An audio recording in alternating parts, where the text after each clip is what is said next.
In today's video, let's see the regulation for communications on passenger ships and cargo ships.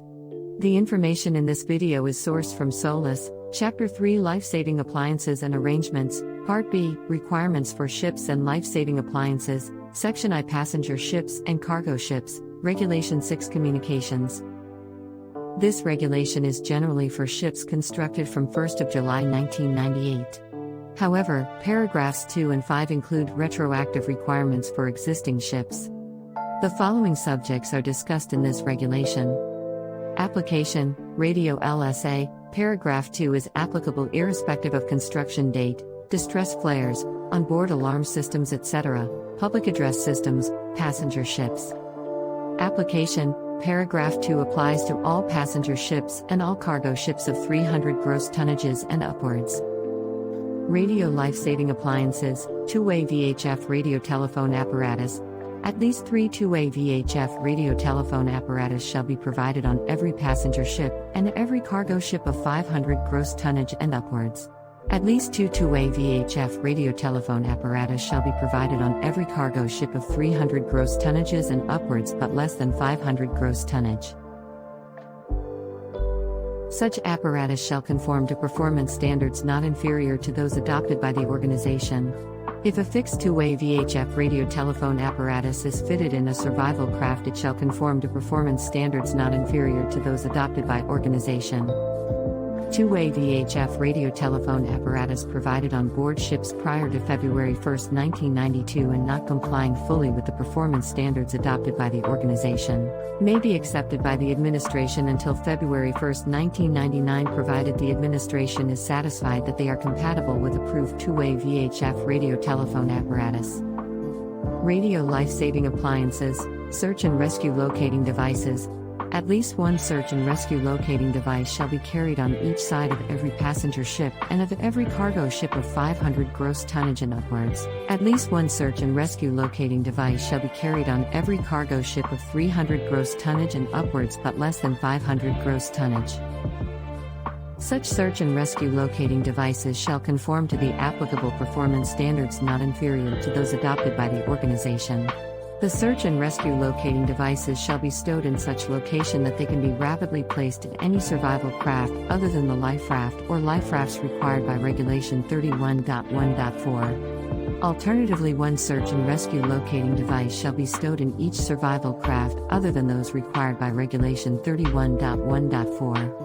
On ships carrying at least 2 search and rescue locating devices and equipped with freefall lifeboats, one of the search and rescue locating devices shall be stowed in a freefall lifeboat, and the other located in the immediate vicinity of the navigation bridge so that it can be utilized on board and ready for transfer to any of the other survival craft.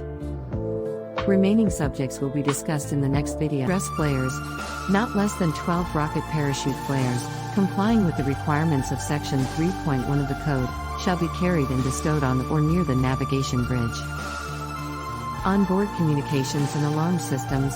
Emergency means comprised of either fixed or portable equipment or both shall be provided for two-way communications between emergency control stations, muster and embarkation stations and strategic position on board. A general emergency alarm system complying with the requirements of paragraph 7.2.1 of the Code shall be provided and shall be used for summoning passengers and crew to muster stations and to initiate the actions included in the muster list.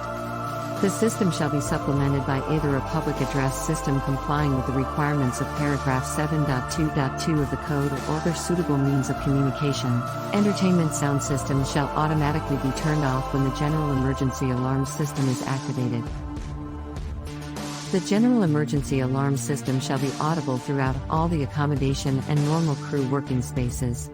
On passenger ships, the system shall also be audible on all open decks. On ships fitted with a marine evacuation system, communication between the embarkation station and the platform of the survival craft shall be ensured. In addition to the requirements of Regulation 2212.3 and of paragraph 4.2, all passenger ships shall be fitted with a public address system. An override function will be provided for the public address system so that all emergency messages will be broadcast if any loudspeaker in the spaces concerned has been switched off, its volume turned down, or its use for other purposes is switched up. The override function can be controlled from one location on the navigation bridge and other places on board the ship. On passenger ships constructed on or after July 1, 1997, the public address system shall have at least 2 loops which shall be sufficiently separated throughout their length and have 2 separate and independent amplifiers, and the public address system and its performance standards shall be approved by the administration having regard to the recommendations adopted by the organization. The public address system shall be connected to the emergency source of electrical power required by Regulation 2142.2.2. Ships constructed before 1st of July 97 which are already fitted with the public address system approved by administration which compiles substantially with those required by Para 5.2 and 5.4 above and Para 7.2.2.1 of code are not required to change system. Thanks for watching. Hope you like this video. Please share with your friends, and subscribe to MarinAura for more such videos. If you have any queries or comments, drop it in comment box.